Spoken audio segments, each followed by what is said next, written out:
Scouts guide to the zombie apocalypse. 3 teenagers zombie से लड़ेंगे और पूरे शहर को बचाएंगे क्योंकि पूरी सिटी में एपोकलिप्स हो गया है। लेकिन इन तीनों की ना ही बॉडी है ना ही फिटनेस, तो आखिर ये बचाएंगे कैसे? और इस बीच में कौन से नॉटी सीन्स आपको देखने को मिलने वाले हैं, ये फिल्म देखो मालूम पड़ेगा। ये फिल्म ज़ॉम्बीज़ के साथ एंटरटेनिंग है एंड फनी है एंड तुम चाहो तो टेलीग्राम चैनल से इसे डायरेक्टली भी एंजॉय कर सकते हो। लिंक डिस्क्रिप्शन में मिल जाएगा और साथ ही साथ इस मूवी के बारे में बातचीत करने के लिए हमारे टेलीग्राम डिस्कशन ग्रुप को भी ज्वाइन कर लेना। तो अब हम इस मूवी को शुरू करते हैं। मूवी शुरू होती है और हमें एक जैनिटर लैब की सफाई कर रहा दिखता है और लैब के अंदर एक डॉक्टर कुछ चीजों के साथ काम कर रहा होता है। ये जैनिटर अपनी हरकतों से ही हफ्सी लग रहा है और यही सब आगे परेशानी खड़ी करने वाली है। खैर, जैनिटर लैब के अंदर सफाई करने के लिए जाता है और डॉक्टर बाहर आ जाता है। वो जैनिटर को वार्न भी करता है किसी भी चीज को टच मत करना। लेकिन डू यू रियली थिंक कि ये चिलगोजे का बच्चा उसकी बात सुनेगा? बिल्कुल भी नहीं।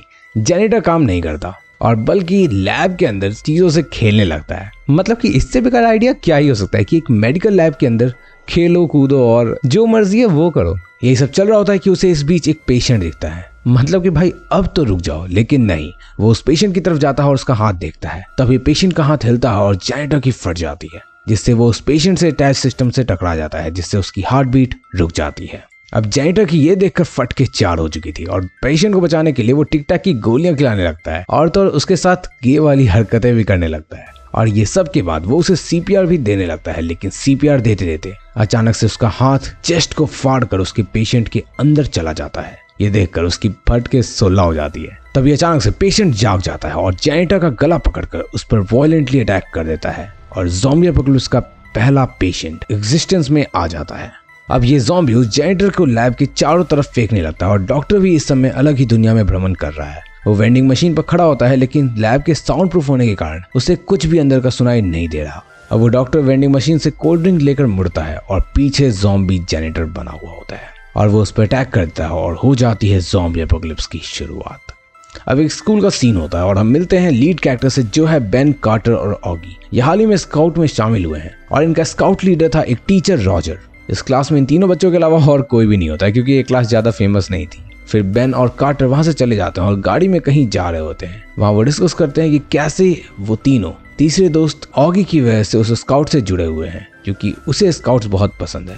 वो ऐसा कोई तरीका सोच रहे थे जिससे वो ऑगी को उस स्काउट टीम से बाहर निकाल सके। लेकिन इसी बातचीत के दौरान अचानक से एक हिरन रोड के बीच में आ जाता है और गाड़ी उससे टकरा जाती और इनके कार का टायर पंचर हो जाता है। तभी कार्टर की बहन कैंडल अपने दोस्तों के साथ एक जीप में वहां रुकती है। बेन कार्टर की बहन को बहुत पसंद करता था। वो कैंडल को वहां सारा किस्सा सुनाता है कि कैसे उनकी गाड़ी का टायर पंचर हो गया और एक हिरन से कार टकरा गई। लेकिन जब वो उस हिरन को देखने जाते हैं तो हिरन गायब हो चुका था। ये देखकर बेन कंफ्यूज हो जाता है और कार्टर से पूछता है कि ऐसा कैसे हुआ। लेकिन कार्टर बहुत ज्यादा डिस्ट्रैक्टेड था क्योंकि कैंडल ने एक एड्रेस दिया होता है जिसमें वो और उसके दोस्त एक सीक्रेट पार्टी में जाने वाले हैं।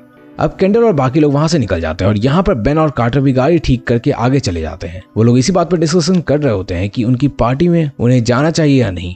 ऐसे में बेन मना करता है क्योंकि उसे एडल्ट्स की पार्टी में नहीं जाना था। लेकिन कार्टर जैसे तैसे करके उसे मना लेता है। वो लोग डिसाइड करते हैं कि जब रात को कैंप साइट पर ऑगी सो जाएगा तो दोनों चुपके से कैंप से निकल जाएंगे और वो लोग एक स्टोर पर जाते हैं जहाँ बेन एक लड़की से टकराता है जिसका नाम डेनिस था। ये उनके स्कूल में सीनियर थी और अभी कॉलेज ड्रॉप आउट करके स्ट्रिपर बन गई है। बेन और कार्टर डेनिस से रिक्वेस्ट करते हैं कि वो उन्हें स्टोर से लिकर दिला दे क्योंकि वो 18+ नहीं है, इसलिए उन्हें लिकर नहीं मिल सकती। डेनिस अंदर से उनको लिकर लेकर देती है और फिर वो सामने स्ट्रिप क्लब में चली जाती है। अब सीन रॉजर पर शिफ्ट होता है जो जंगल में उनके स्काउट के कैंप साइट पर जा रहा है। लेकिन वहां पर वही एक्सीडेंट वाला डियर उस पर हमला करता है। अब टीचर रॉजर की फटके 32 हो जाती है, लेकिन जैसे तैसे वो अपनी नाइफ से उसे मार देता है और चैन की सांस लेता है। लेकिन तभी पीछे से मूवी की शुरुआत में दिखाया गया लैब का डॉक्टर रॉजर पर हमला कर देता है और सीन यहीं पर कट हो जाती है। अब बेन और कार्टर कैंपिंग साइट पर जाते हैं जहाँ पर ऑगी पहले से होता है। तीनों टेंट्स लगाते हैं और प्लान के मुताबिक रॉजर को उस टाइम तक आ जाना चाहिए था। रॉजर के इंतजार करते करते रात हो जाती है और ऑगी सो जाता है। ऐसे में प्लान के अकॉर्डिंग छिपकर बेन और कार्टर वहां से जाने लगते हैं। रास्ते में बेन को रॉजर की नाइफ मिलती है। ये देखकर रॉजर परेशान हो जाता है कि नाइफ यहाँ पर कैसे आई। लेकिन कार्टर कहता है कि शायद ही गलती से यहाँ पर गिर गई होगी। अब वो दोनों वहां से निकलने के लिए गाड़ी चालू करते हैं कि तभी वहां सामने ऑगी खड़ा होता है। कार्टर ऑगी को पार्टी के बारे में सब कुछ बताया था और वो इन दोनों से बहुत गुस्सा होता है।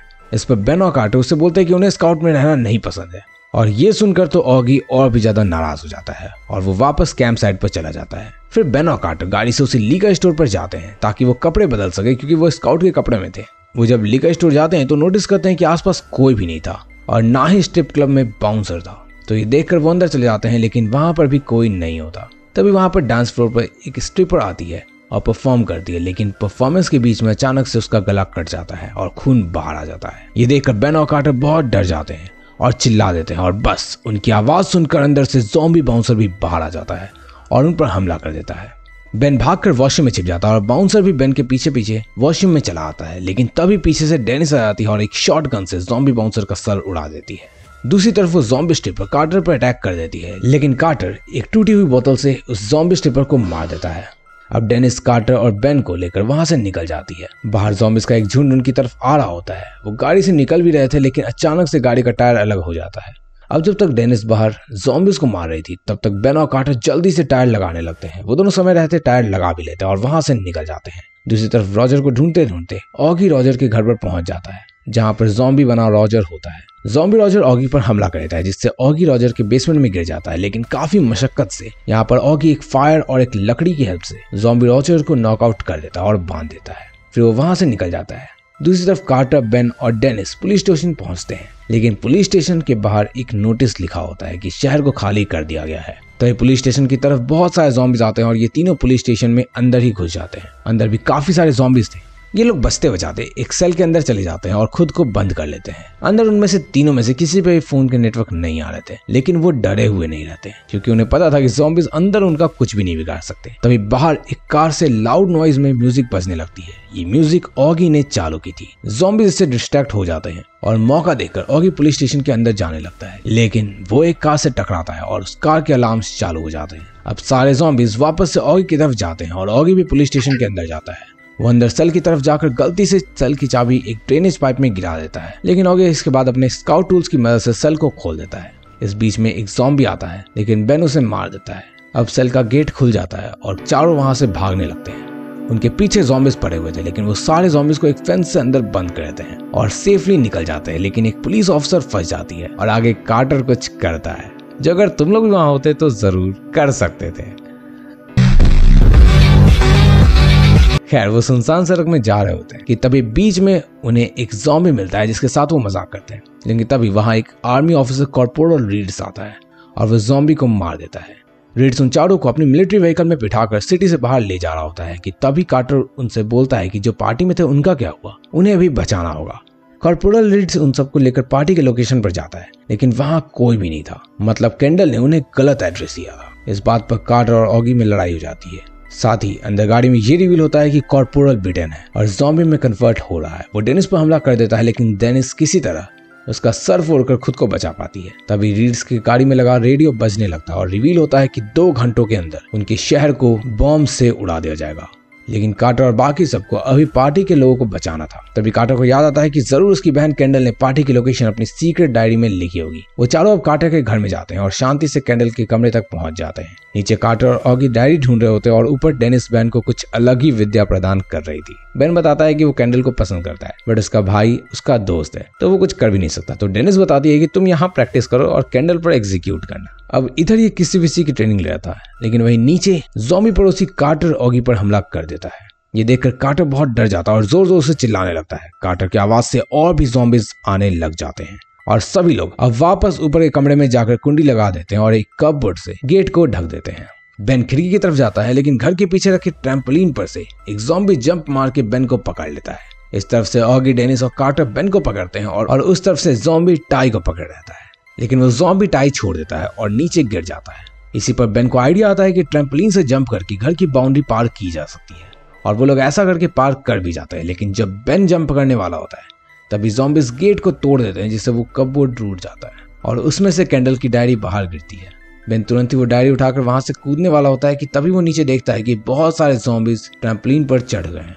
डेनिस ज़ॉम्बीज को डिस्ट्रैक्ट करती है और ज़ॉम्बीज डिस्ट्रैक्ट हो भी जाते हैं। मौका देखकर बेन ट्रैम्पोलिन पर से जंप करके बाउंड्री पार कर लेता है। वो लोग फिर डिसाइड करते हैं कि उन्हें कार की जरूरत पड़ेगी और कार पड़ोसी के पास है। वो लोग घर के अंदर जाते हैं, जहां पर बहुत सारी ज़ॉम्बी कैट्स से उनका पाला पड़ता है। ये ज़ॉम्बी कैट्स उन पर हमला करती है, लेकिन वो लोग किसी तरह गैरेज तक पहुंचकर कार को स्टार्ट करके वहां से निकल जाते हैं। लेकिन रास्ते में ज़ॉम्बी रोजर मिलता है, जो कि ऑगी के बांधने के बावजूद फ्री हो चुका था। रास्ते में उन्हें एक बाइक मिलती है और डेनिस कहती है कि वो बाइक की हेल्प से मिलिट्री बेस जाएगी और उनकी हेल्प मांगेगी। और ऑगी, कार्टर और बेन पार्टी में सभी लोगों को बचाने के लिए निकल जाते हैं।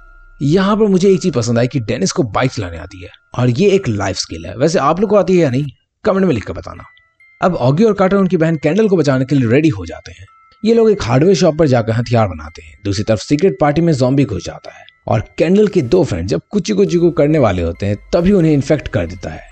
इस पार्टी में किसी को भी नहीं पता कि बाहर ज़ॉम्बी एपोकलिप्स फैल रहा है। वहीं अंदर कैंडल परेशान हो रही होती है कि अभी तक कार्टर और बेन क्यों नहीं आए। तो उसका बॉयफ्रेंड बताता है कि एक्चुअली में उसने कार्टर को गलत एड्रेस दिया था। अब ये सुनकर कैंडल गुस्सा हो जाती है और बीएफ से दूर हो जाती है। तभी एक ज़ॉम्बी कैंडल के बीएफ को काट लेते हैं। ये देखकर कैंडल बहुत ज्यादा डर जाती है और गेट खोलकर भागने लगती है, लेकिन गेट खुलते ही उसे पता चलता है कि ज़ॉम्बीज़ होर्ड्स गेट की दूसरी तरफ है और वो सभी ज़ॉम्बी पार्टी में एंटर कर जाते हैं।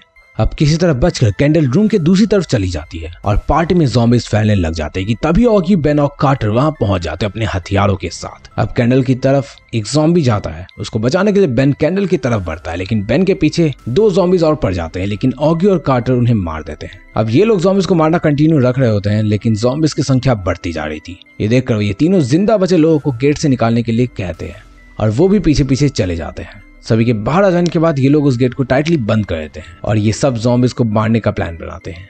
अब यही मौका था इनके एक सुपर वेपन को बाहर निकालने का, जो कि एक बॉम्ब होता है जो ऑगी ने बनाया था, लेकिन उसे जलाना पड़ेगा। अब लाइटर में फ्यूल ना होने की वजह से आग नहीं लग पाती। तभी वहां पर एक गार्बेज पाइप से डेनिस बाहर निकलती है और उन सबको बाहर निकलने के लिए कहती है। बेन और कार्टर बाहर निकल जाते हैं, लेकिन ऑगी अभी भी बॉम्ब को जलाने की कोशिश कर रहा था। तभी ज़ॉम्बीज़ को होल्ड करने वाला गेट टूट जाता है और ज़ॉम्बीज़ ऑगी की तरफ बढ़ते हैं, लेकिन उसी मौके पर उस बॉम्ब में भी आग लग जाती है और ऑगी फुल स्पीड में वहां से बाहर निकल जाता है और बिल्डिंग फट जाती है। सारे ज़ॉम्बीज़ मर जाते हैं और बाहर जाने पर चारों फिर से ज़ॉम्बी रोजर से मिलते हैं, लेकिन एक ग्रेनेड ज़ॉम्बी रोजर के पास गिरता है और उसके टुकड़े टुकड़े हो जाते हैं। अब तक डेनिस ने मिलिट्री को बुला लिया था। मिलिट्री इन सबको एक सेफ सर्वाइवर कैंप्स में ले जाता है और ये बच जाते हैं। आखिर में बेन कैंडल को किस करता है और मूवी यहीं खत्म हो जाती है। अब आपको ये एक्सप्लेनेशन कैसी लगी कमेंट में लिखकर जरूर बताना और यहाँ तक देख लिया तो वीडियो को लाइक कर ही देना। बाकी अगर तुम्हें किसी और ज़ॉम्बी फिल्म को देखना है या फिर कोई ऐसी स्लैशर मूवी जिसे देखकर आपके भी रोंगटे खड़े हो जाएंगे तो लेफ्ट साइड पर क्लिक करके उसे देख सकते हो। बाय।